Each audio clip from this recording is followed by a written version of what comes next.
पाकिस्तान में मीडिया सिर्फ खबर देने का जरिया नहीं रहा, वह आज राय बनाने की ताकत बन चुका है।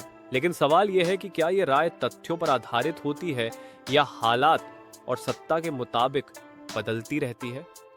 दुनिया भर की रिपोर्ट्स बताती हैं कि पाकिस्तान का मीडिया माहौल जटिल है। कभी पत्रकारों पर दबाव की खबरें आती हैं, कभी चैनलों को ऑफ एयर किया जाता है, कभी एंकर अचानक गायब हो जाते हैं। अंतर्राष्ट्रीय संस्थाएं भी कई बार अभिव्यक्ति की आजादी को लेकर चिंता जता चुकी हैं। ऐसे माहौल में सवाल उठता है, क्या जो हम देखते हैं वही पूरा सच है?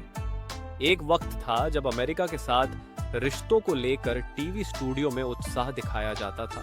जब ट्रंप प्रशासन की ओर से पाकिस्तान के लिए कोई सकारात्मक बयान आता तो उसे गर्व के साथ दिखाया जाता। हेडलाइंस में शब्द होते थे, दुनिया मान रही है, डिप्लोमेटिक जीत, नया दौर। लेकिन वही मीडिया कुछ साल बाद अमेरिका को खुलकर कोसता नजर आया। ट्रंप को नीतियों के लिए जिम्मेदार ठहराया गया। कुछ मामलों में ऐसा माहौल बना जैसे अमेरिकी सैनिकों की मौत या जेट गिरने की खबरों को भावनात्मक जीत की तरह पेश किया जा रहा हो। यहाँ असली सवाल यही है, क्या विदेश नीति इतनी तेजी से बदलती है या टीवी स्क्रीन पर दिखाया जाने वाला नैरेटिव ज्यादा तेजी से बदलता है? अब ईरान के मुद्दे को देखिए। जनवरी 2024 में पाकिस्तान और ईरान के बीच सीमा पार हमलों की घटनाएं हुई। दोनों देशों ने एक दूसरे के अंदर कथित आतंकवादी ठिकानों पर कार्रवाई की। इन घटनाओं में लोगों की मौत भी हुई। जब ईरानी नागरिक मारे गए, कुछ मीडिया चेहरों ने बेहद सख्त लहजा अपनाया।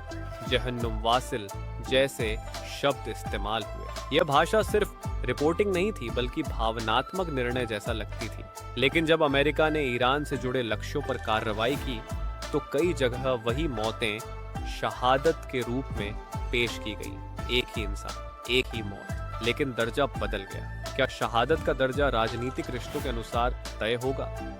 क्या दुश्मन और मासूम की परिभाषा भी परिस्थितियों से बदल जाएगी?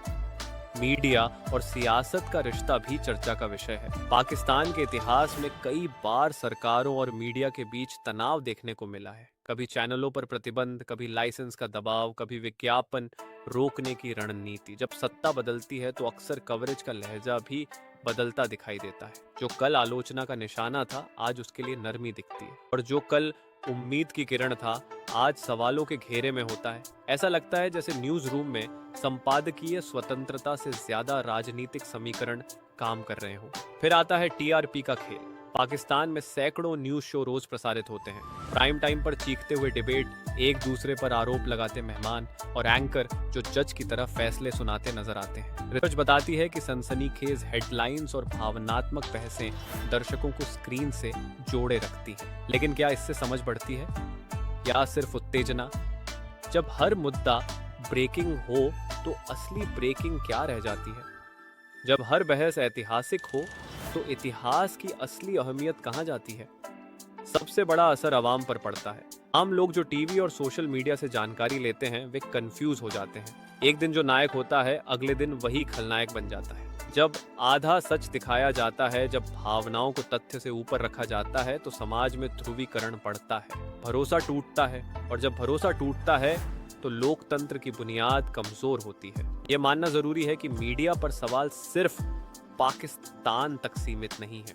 भारत में भी मीडिया की निष्पक्षता पर बहस होती है। पश्चिमी देशों में भी फेक न्यूज और प्रोपेगेंडा शब्द आम हो चुके हैं। लेकिन आज की चर्चा पाकिस्तान के मीडिया पर इसलिए है क्योंकि आत्ममंथन हर समाज के लिए जरूरी है। सवाल करना देशद्रोह नहीं होता, सवाल करना जागरूक नागरिक होने की निशानी है। अगर मीडिया सच का आईना है तो उसे साफ और पारदर्शी होना चाहिए। उसे हालात के हिसाब से रंग नहीं बदलना चाहिए, क्योंकि जब आईना धुंधला हो जाता है तो चेहरों की नहीं, पूरे समाज की तस्वीर बिगड़ जाती है।